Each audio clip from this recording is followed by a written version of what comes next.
chapitre 2 de ce livre en hébreu que j'ai traduit maintenant en français. Chapitre 2. Pourquoi ai-je choisi le Bénin en Afrique de l'Ouest?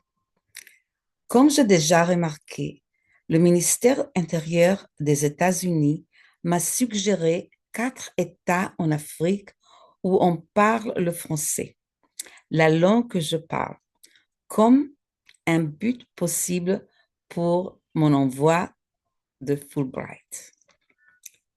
La Côte d'Ivoire, le Bénin, Cameroun et Rwanda.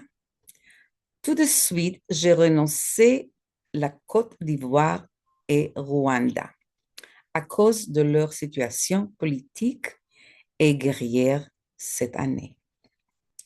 J'ai écrit aux représentants de Cameroun et de Bénin, mais on m'a répondu seulement du Bénin. Et même ceci a pris très longtemps. Heureusement, j'ai réussi à trouver au Bénin un enseignant d'anglais au nom de Olori Bienvenue et il m'a aidé à connecter avec mes collègues à l'Institut de maths et sciences physiques à la capitale de Porto Novo. IMSP, c'est Institut de maths et de sciences physiques.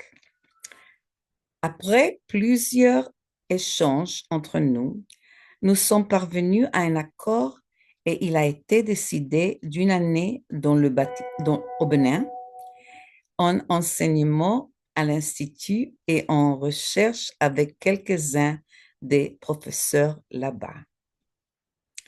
Avant mon départ en août 2003, je me suis fait vacciner contre le paludisme, la typhoïde, la rage, la fièvre jaune et d'autres.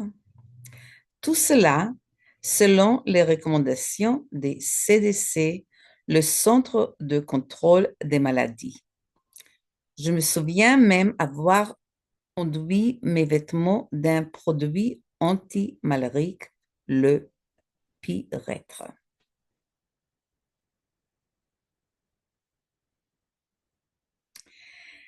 Celle qui m'a aidé à étendre les vêtements, c'était ma fille aînée, Irène Sharon, qui vivait à cette époque en 2003 à Londres.